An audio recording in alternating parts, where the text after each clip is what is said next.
I am Jim Collison and live from the Gallup campus here in Omaha, Nebraska. This is Gallup's Builder Talent Tuesday, Season 1, recorded on April 25th, 2017. Builder Talent Tuesday is a Gallup webcast series that dives deep into the builder profile talents, one talent at a time. Today's talent's profitability.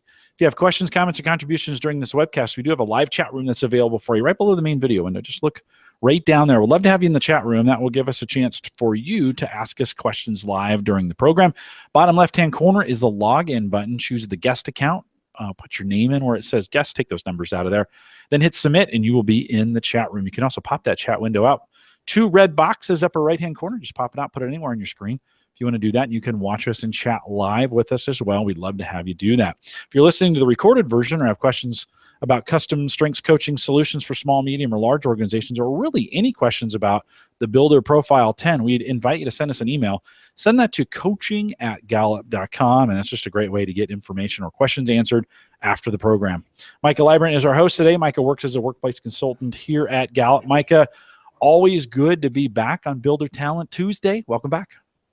Thanks, Jim. Great to be here. Well, we've got profitability today, and kind of exciting. This is one of those things that's very low for me, so I'm very excited to kind of dig in. Maika, when we look at the builder profile and we look at this thing we call profitability, give us some idea where we're going with it. What is it and how's it work?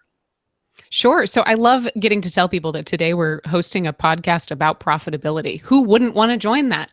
But that could be because it's actually right there middle of the range for me. With BP10, you talk about typically your top 4. Profitability lands at number 5 for me. Thankfully, we'll have Tim McCabe on who will help us learn about profitability. It's number 1 for him. So profitability as a theme sounds a little bit like this. If you follow along with our companion guides, you'll find the definition right there. People, especially talented in this theme, couple sharp business instincts with a fascination with making money. My favorite phrase on the entire definition is that they evaluate decisions through the prism of profitability. So it is this constant, I think, strategic nature of how do I weigh any decision, any relationship, any opportunity against the potential to make money. So it is, I think, it's keeping your return on your investment very front of the energy that you bring to your business. This theme's power and edge sounds a little like this. People with this theme evaluate all business decisions through this prism, again, of profitability. They establish clear financial goals and use data to measure progress. They formulate unique insights from the data that others may miss. And I think it's interesting to think about with all of these themes, but specifically with profitability, what is it that they are tuned into? What is their radar picking up that maybe other people aren't even considering or definitely aren't weighing as important? And for people with profitability, it is the connection between your inputs and the profitability of your output. Let's talk a little about what this talent looks like in action. If you think about it in a real person, you might see a consistent emphasis on money, clear goals and measurement toward those goals, really using that business filter to judge every opportunity, every relationship, every decision against what's going to give you the best return on that investment. It's also about thinking about and spending a lot of your conversations focusing on how can we grow, how can we stretch what we're able to do and get an even better profit at the end of it. People with high profitability could be impatient with unnecessary cost of any detour or obstacle or even potential delay. I think what they are especially set up to do well is to help align employee goals with the success of the organization. And if you have read our most recent State of the American Workplace report, you'll find that one of the issues that leads to employee apathy or people being not engaged is a disconnect between what I do every day and what my business accomplishes. So imagine the power in somebody with high profitability being able to be that builder, that leader, that person who can help people quickly connect what they're doing every day to the change or the impact that has on your organization or even on your customers. And it's not just because that they're high in the ability to influence, it's probably because they're constantly thinking about it. Profitability tend to keep a close eye on operational costs and again are constantly filtering through that lens of return on investment. And I think that it can lead them to being quicker to jump onto great opportunities than other people might be, simply because they're constantly filtering those through and evaluating them. They could notice the potential in a great opportunity that other people wouldn't have paid attention to. Let's now jump in. We want to talk a little bit about potential blind spots and investment opportunities. And then I don't want to delay too much before we get to Tim. So just a few blind spots that could arise with this theme. You could lose sight of customers in your quest for profit because you're constantly looking at what's going to be the most profitable decision. It could be easy to lose track of, hey, there's humans on the other end who are my customers. So let's invest in that. Let's think about, how do you strategize or make a customer focus a part of your automation process? How can you bake customer focus into your philosophy, and also think about the habits, the structures, the daily routines even that align your action based on that customer focus philosophy? Another blind spot is you could put high pressure on employees to maintain that high level of performance that will get you that great profitability, and that can feel like you care more about the numbers than the people. So think about paying attention to the morale within your organization. Look for indicators that lead to profit. So if you are speaking that language of profit, and again thinking of that prism of profitability, look for maybe what are the leading indicators that get you there, and how can you celebrate them. That might be something like people showing up to work, or people stretching their own sales targets, or looking at what are some of those pieces that are more on the behavioral economic side of things that are going to be great indicators of the uptick in your profit at the end. My final blind spot I have here is you could forget to value the means over the end. And in many cases, that might not matter, but I think I would encourage folks with high profitability to find your best voice for appreciating hard work. Find the best way that you can recognize the inputs that go into creating great high performing results, and really make that a priority so that people get a peek at what you're noticing. Because again, you're noticing things that other people might miss, and allowing people into that through the vehicle of recognition could be a really, I think, great door opener for some potential partnership and for the ability to truly build morale. When we think about how can we invest in this talent even further, think about using specific timelines and indicators to measure business goals, paying attention to how you value your time. For many entrepreneurs, you can end up wearing every single hat in the business. And because you probably have a better lens on what's the best return on your investment than others do, think about yourself as an investment as well, and really get picky about where you are spending your time and where you are investing in partners. I think be choosy about where you can make the biggest impact and spend your time there. Also think about how can you stretch your short and long-term vision, and how can you share that with other people. Constantly learn and be curious about how you can notice the human elements of your business.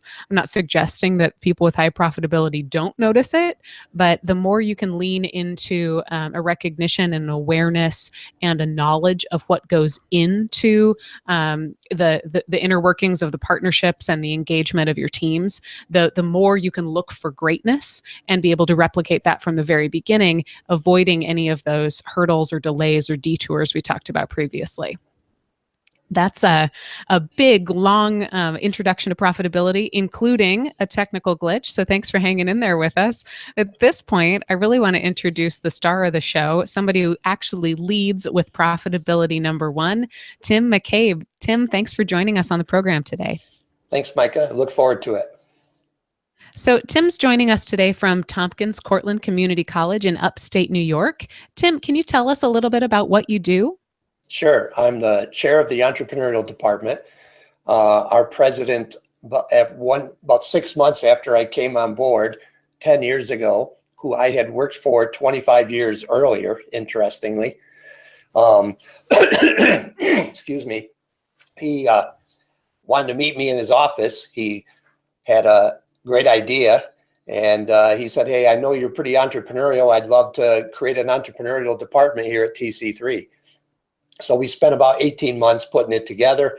And I have now got about 25 majors or 25 students who've majored in the program, who've now graduated, who are out there either as car detailers or consultants or hair beauticians. I mean, it's one of the really great things about this job is all my students have totally different interests, different, passions. And we have an internship program they go through, and that's my biggest challenge, finding them opportunities for all their internships in the local community.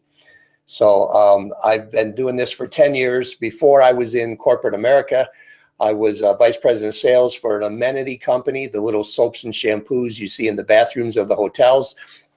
Traveled all over the United States and Canada, but was never home. And my wife helped me to understand that there were greater priorities than making money. Sound familiar? And so when I understood that my two boys thought I loved my job more than them, she was great in helping me understand that.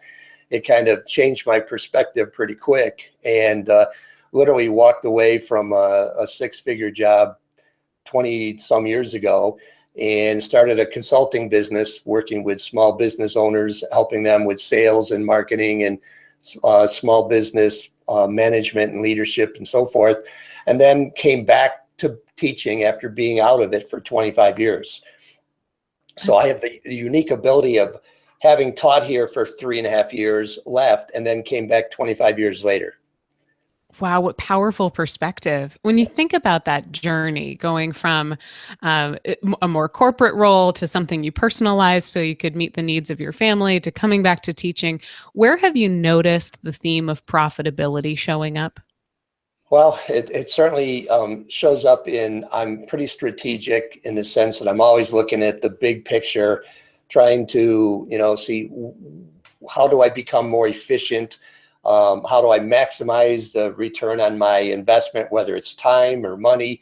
And to me, that's, part of me. It's what I do and how I do it. And, it's always that kind of a perspective that you have, that you're looking at everything, like you say, through that prism of profitability and income return on investment and things of that nature. Have you gotten better at that prism of profitability? Is it something that you've improved upon?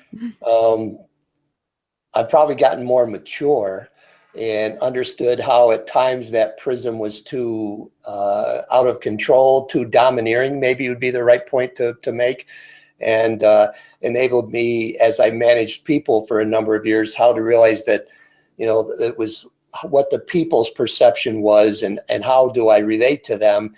And sometimes the pressure and stress I might have put them under to try to achieve the monthly sales goals or the yearly income goals, that I needed to be a little bit more sensitive to them and what they were doing, and how my leadership was at times maybe creating a little stress for them. I can understand how it would create stress. Let's talk first about the flip side of that. What benefit for others has your profitability theme created?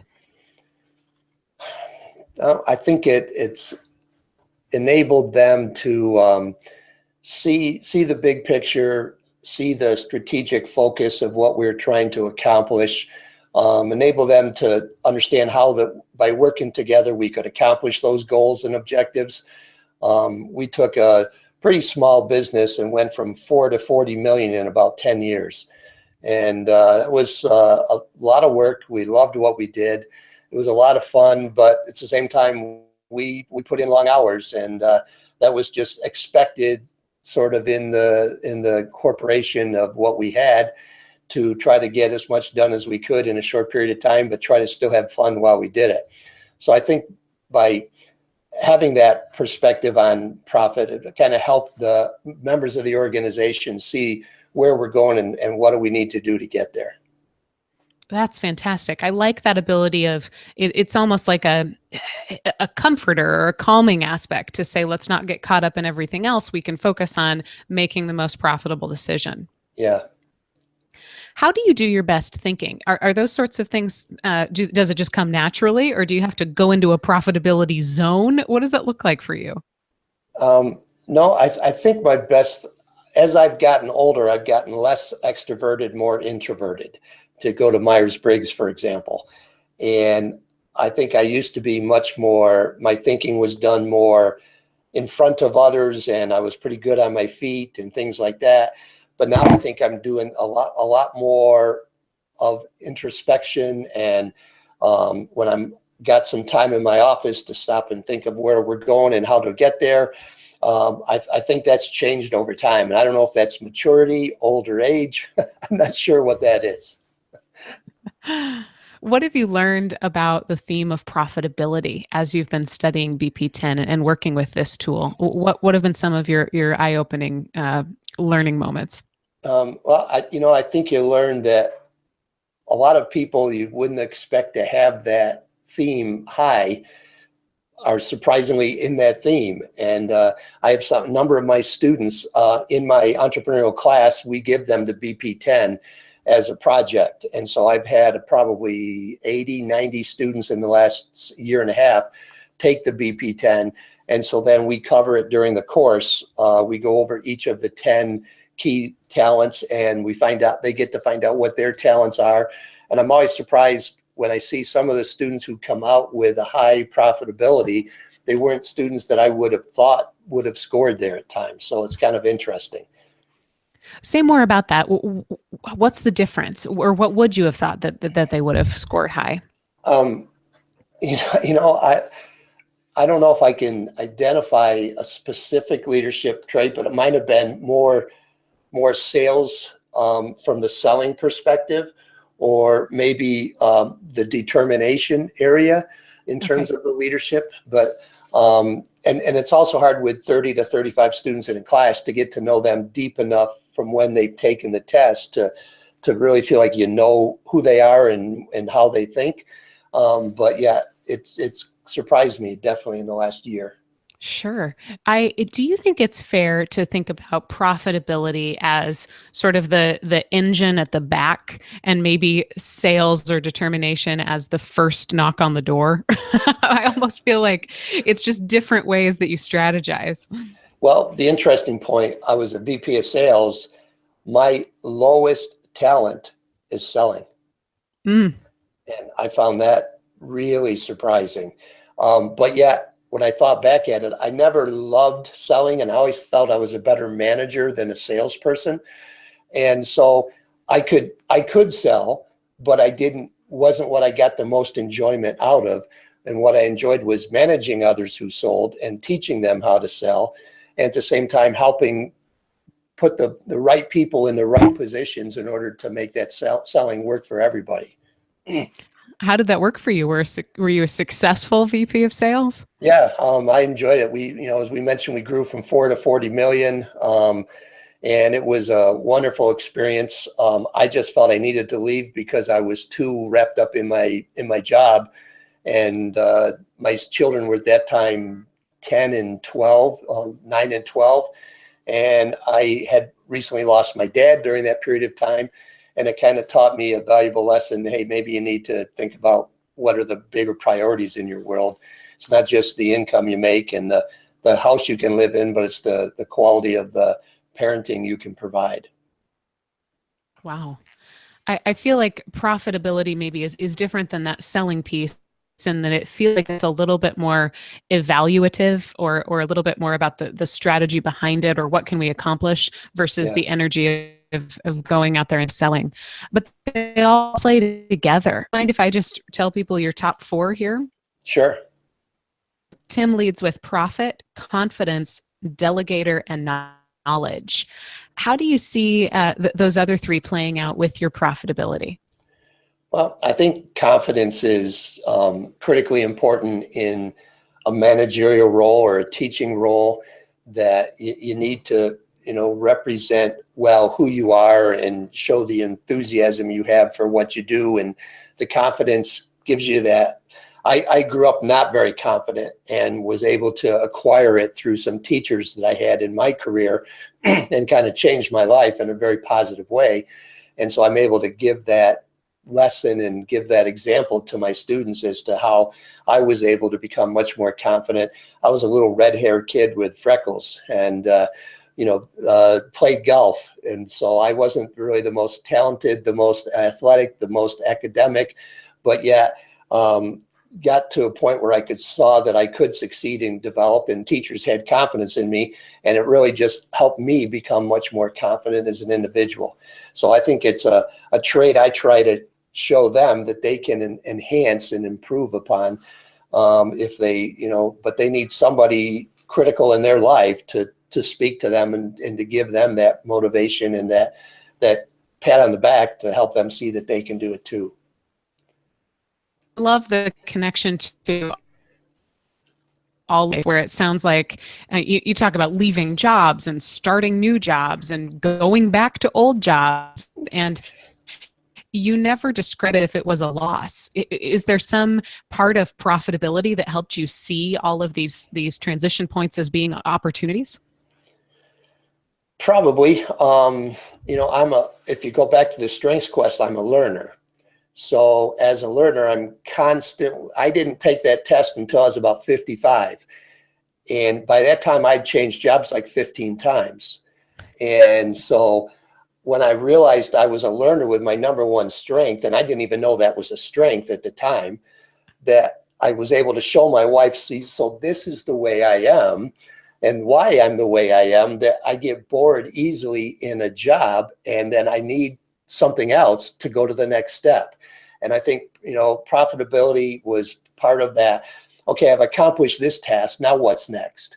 And, it was like I enjoyed that flexibility and being able to move from career to career and industry to industry and do different things. So, I think that that helped me just see, with the confidence that I had the ability to move from one position to another, and that I felt comfortable I was going to be able to be successful, including walking away from corporate America and just being a self-employed consultant. So, Tim, oftentimes when we think about with StrengthsFinder, we have these things we call theme biases. And as we're starting to flush out this BP10, or I'm also noticing some talent biases that kick in, and that profitability is always about cutthroat, making the hard decisions that make the most money for the company. And yet you had some statements that you said when you got to that point and your family came to you and said, hey, like, you're working a lot, you're focusing on that. Can you walk me through a little bit of just kind of that process of how inside kind of what you did, or what was it that made you make that change based on your values as opposed to based on the what you're doing in business? Can you talk a little bit about that? Sure. Well, I always use paradigms to help my salespeople understand that there really is not much of a reality. It's only your perception of it. And my perception from a little kid was, hey, you work really hard, you go out and get your PhD, you get a great job, you make a lot of money, you die rich, and it's all good. And that paradigm started to change after I had children. During the first 5 to 10 years of the kids' lives, I traveled a great deal because of this job. And my wife sat in on the paradigms one time with my salespeople, and we had a flight home, and she had me right where she wanted me in first class against the window. And she said, so let me make sure I understand that what you're trying to tell me is there's no such thing as reality. There's only your perception of it. And I said, yeah. And my wife and I don't always go like that. You know what I'm saying? That we've been married 40 years, but we kind of come from different worlds. And I said, yeah, exactly. And she said, well, that's really interesting. And the way she said it, I knew, bend over, here it comes. And that's when she said to me that, well, maybe it'd be helpful if you knew what your kids thought of you. And of course, my perception is I was doing everything for them, gave them a beautiful house in a wonderful neighborhood, all the things I didn't have as a kid. But of course, their perception was Dad's gone 5 days a week, 4 days a week, comes home and is really busy on Saturday, goes into his office, deals with his 40 employees, and on Sunday he sleeps, and then he goes out Monday morning. And so their perception is I love my job more than them, and I loved my job. Mm-hmm. So when she told me that, it broke my heart. And it just was like, wow, you're kidding me. And literally about a week and a half later, my dad passed away. And it just kind of helped me at 65 realize, hey, life is short. I need to do something different. And I need to, think about how my children are perceiving me, because that's all that mattered to them. It didn't matter what I thought, it mattered what they thought. Yeah. And so the talent, that profitability talent just doesn't go away because you choose like, oh, hey, I'm going to choose new values, right? It doesn't go away. So in the new paradigm, as you think about now looking back and you made this value change, what's it look like in the new world? I mean, you're still making decisions based, right? That just doesn't stop. You're just choosing to spend your time differently. What did that time look like? Because I think that's really important for people to hear this, because I think some people feel trapped. They've got to be in that where they're killing it, and they don't have to be. So what did it look like for you? Well, I mean, it was a transition for sure to go from, vice president of a company with 800 employees to self-employed, go from six-figure income to the first year, I think I made $12,500. And my wife at times was thinking, why the hell did I talk to him about that? But she was a school teacher, so she had that flexibility and she had that consistency of pay. And we just slowly built that business. But it was a significant change and a major challenge, but one that I enjoyed going into organizations, working with them. And so I was able to kind of, instead of always having one organization I worked for, I was able to work with a number of companies. And that helped me from that profitability paradigm of how do I help them grow and expand and develop. And I did some CEO advisement with small companies, trying to, how do we get them focused on what's important? What are their, key success factors that they might have been too busy working in their business instead of on their business? Yeah. Do you find that profitability is important regardless of the size of the organization? Is that what I hear you saying? Is that you think through that, whether it's $100 million business or a $100 business, so to speak? Would you agree with that? Sure. I mean, because even in a small business, without it, you're not going to be able to pay the bills. You're not going to be able to, you're going to have a lot of stress if you've got a few employees. Are you going to make payroll on Friday? And so you've got to be really focused on the bottom line, focused on the sales generation you can achieve, and how do you do it more efficiently? So absolutely. Yeah, I think that's just a great point, that it doesn't always have to be profitability. It does not always have to equal $100 or $500 million or $1 billion business, right? That someone at home, someone with a home business, someone working a small business, in an entrepreneur sense, like I'm just getting going, we're not making any money. How would you, when you would think about, how would you lend that away, that profitability, to a group that is maybe struggling with it? Is that something you can just come into and kind of consult into to help them become more profitable? Well, I found that I need to work with the leader of that organization first and make sure that you've got the president or the owners or the entrepreneur understanding, here's where, for whatever reason, you haven't been as successful as you could be, whether it's the product line needs to be enhanced, or the processes need to be improved, or he needs to hire different or better people to work for him or her.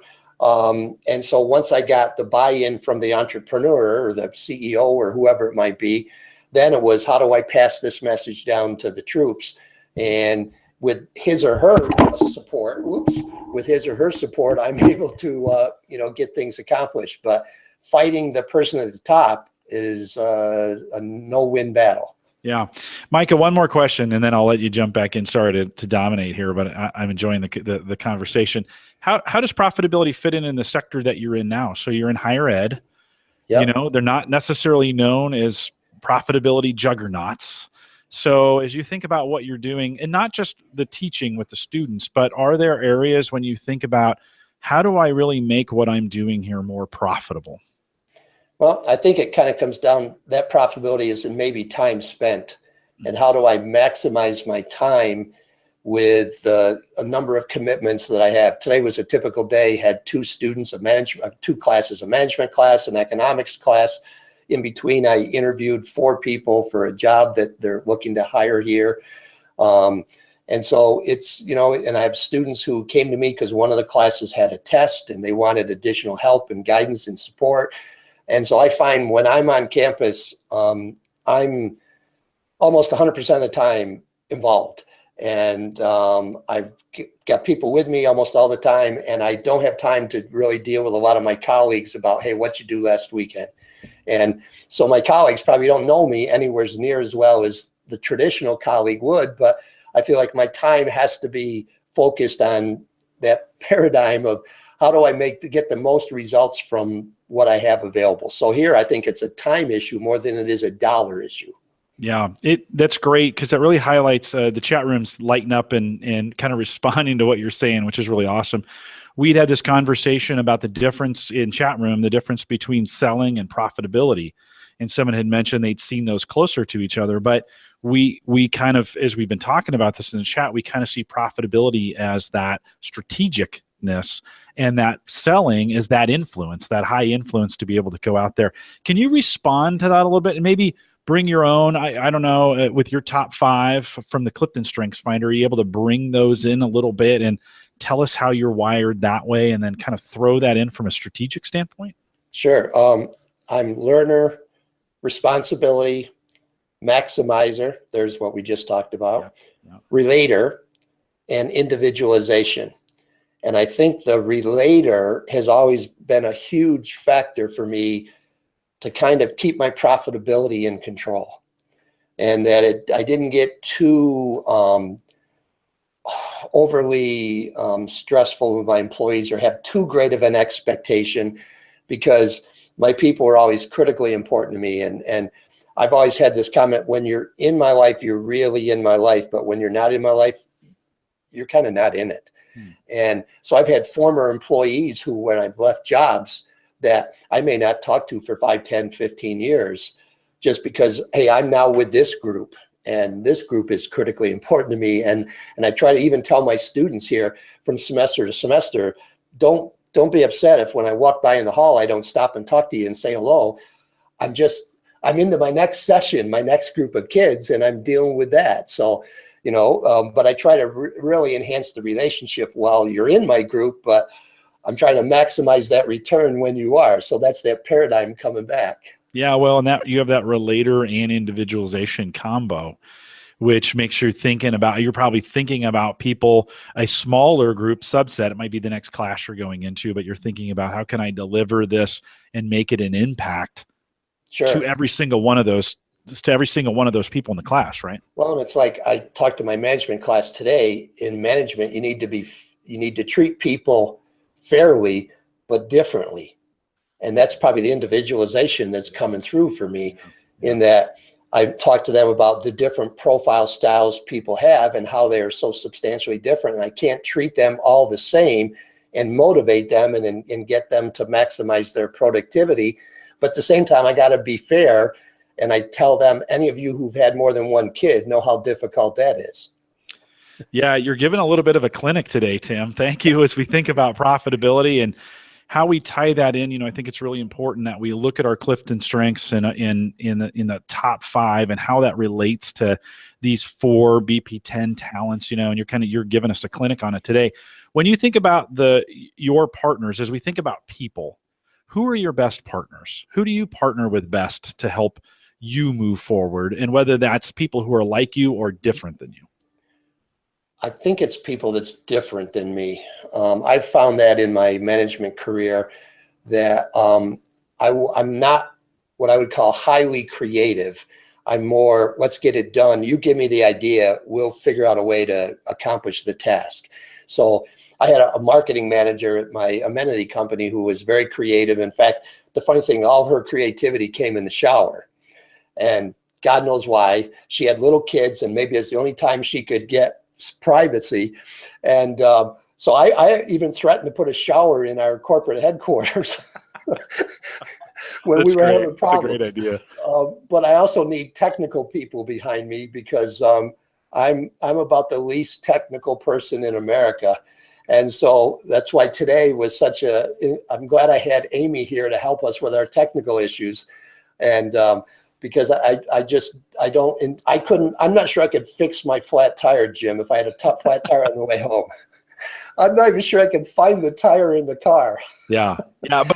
But that's okay. You've found partners like Amy. We had Curtis earlier from Gallup. He's my right-hand guy on making sure these things work. You were comfortable. I watched you, and you were comfortable to kind of sit back and let us do our job, get this done. I never saw a panic. You didn't get worried. You were really willing to let that kind of situation play out. Even as we moved into the webcast today, we were ready literally 3 minutes before the top of the hour. You came at it you're like, hey, I got this. We're in this. I'm not worried about it. I'm going to let these people have it going. So I think that's a good, just in a small sense, just a good, a good example of these themes in action that are working. So great partners. Who do you struggle with the most when you think, who don't you partner with the best, and what do you have to do to kind of protect yourself from that? Yeah. Know-it-alls are my pet peeve. I tell my students I've never learned anything from a know-it-all, and they know everything. Think about that. And that's where I tend to shut them off. And I've learned in my career that in being a learner, I'm always expecting to find new ideas, new thoughts, new processes, new concepts. And it drives me nuts that somebody can think they already know everything. And so they're so different than me, I can't relate to them. And so that group I struggle with to be able to hear their message. Yeah. How do you protect yourself from that? I mean, what's the best strategy if you're butting up against that? What's the best strategy for you?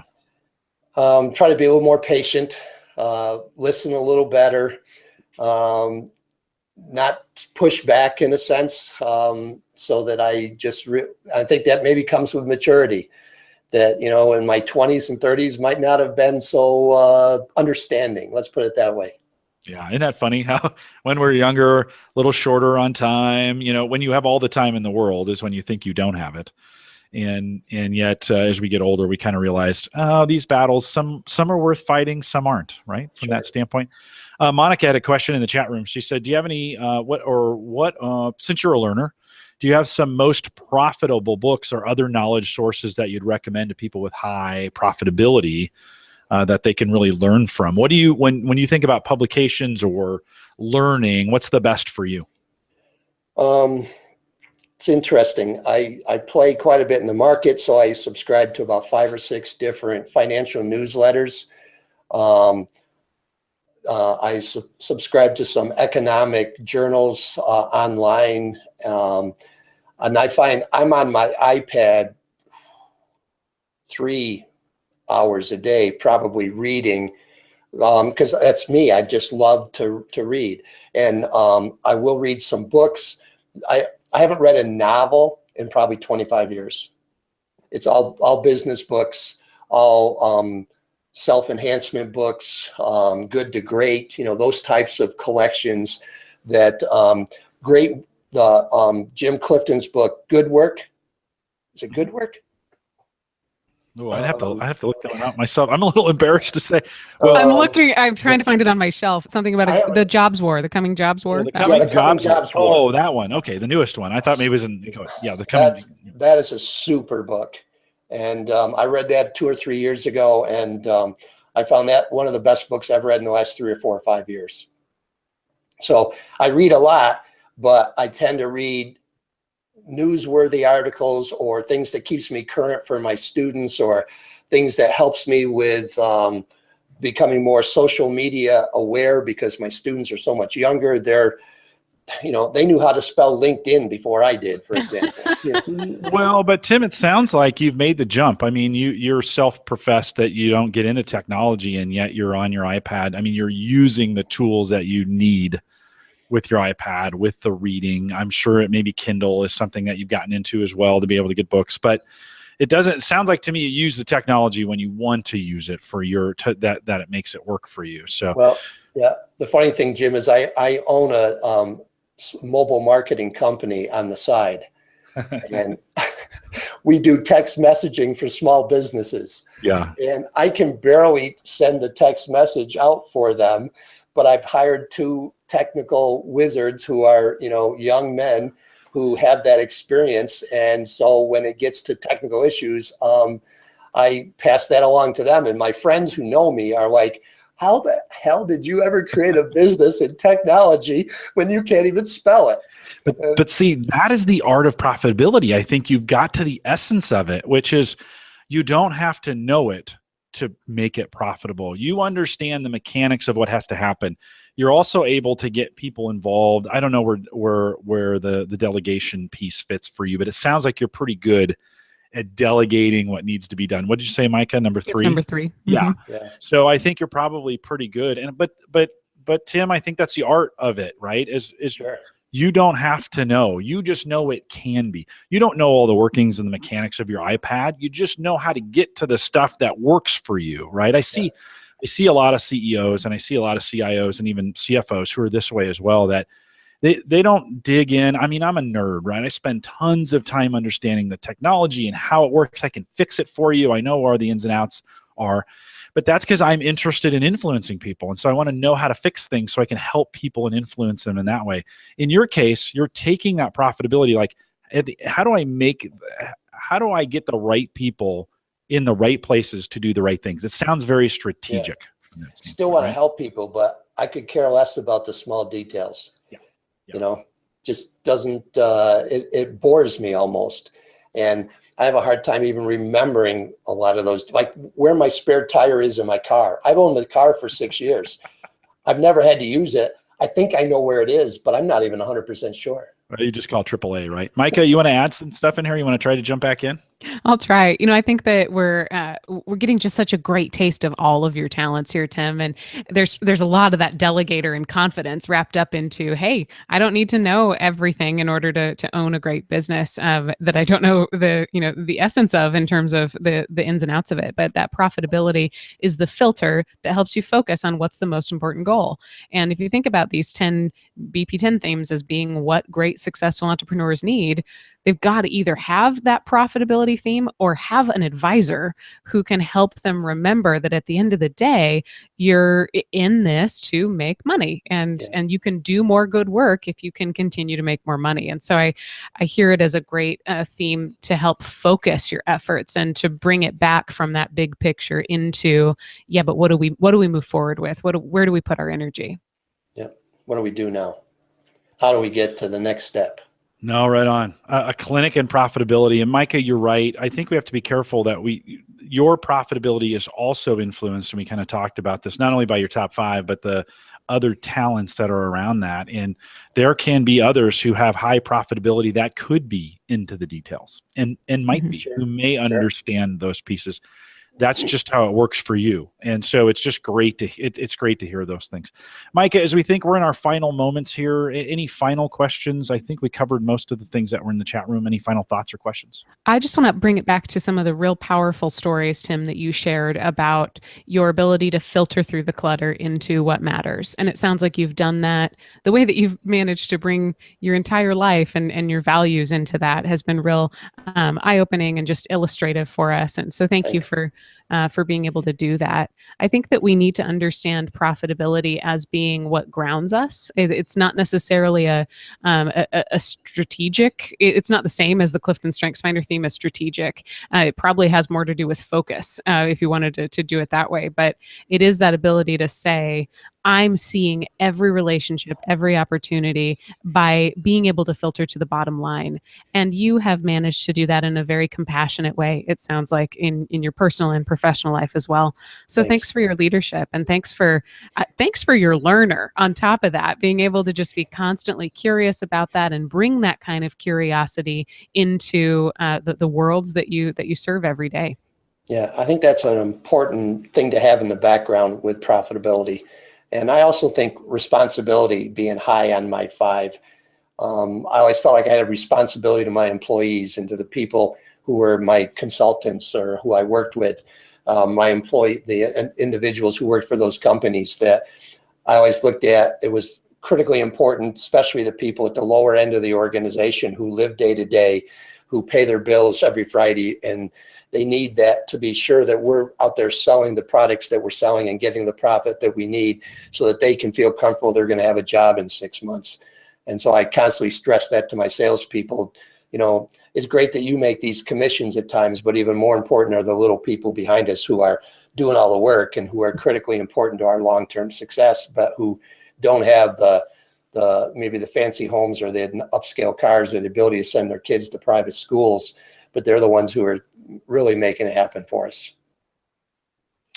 No, that is great. And a great reminder of your responsibility with your family as well, right? When you sorted, your maximizer sorted by values. Yeah. And then you made that life decision to say, hey, I'm going to make this change. And your responsibility kicking in at that point to then really adding how do I make my family relationships more profitable? It's a great. And Jim, it was the best decision I ever made. Yeah. And yeah, no, right on. To this day, still give my wife a tremendous amount of credit for having the guts to point that out to me, because she knew I wasn't going to like what she had to tell me. And but it hit me so squarely that my sons are now 38 and 32 or 3, and literally they call me every day, and they have families and children. And I absolutely know if I hadn't made that change of my perspective, that I probably wouldn't have anywhere near that relationship with them. And I wouldn't have had the ability to be in their lives and my grandchildren's lives if I hadn't made that transition. And that's why I'm so fortunate my wife made that comment to me, and I was able to take it to heart. That's great. Well, it sounds like she was a great partner for you in understanding that as well. What a great reminder, and just what a great story, Tim. Again, thank you for being on here. Hang tight for 1 second. We'll remind everyone to take full advantage of all the resources we have available at the Gallup Strength Center, just gallupstrengthcenter.com. Send us your questions or comments if you'd like to be a guest blogger over at our coaches blog. You can send us an email, coaching@gallup.com. We kind of like a fully formed blog and something original. 400 to 600 words is kind of what we're looking for. If you got something like that and you want to share it with the community, send that to us. Again, coaching@gallup.com. Put guest blogger in the subject line. And don't forget, we have a link with all of our resources just on our resources page at the coaches blog. Just go to coaching.gallup.com. If you're interested in becoming a Gallup certified strengths coach, or if you're interested in, as we reform these BP10 courses and you want to keep track of everything that's coming up, maybe you're listening to this in 2019 and you're like, hey, what is this BP10 and how do I take advantage of it? Well, head out to courses.gallup.com. It actually has a list of all our courses that are available that lead to the certification on the strength side.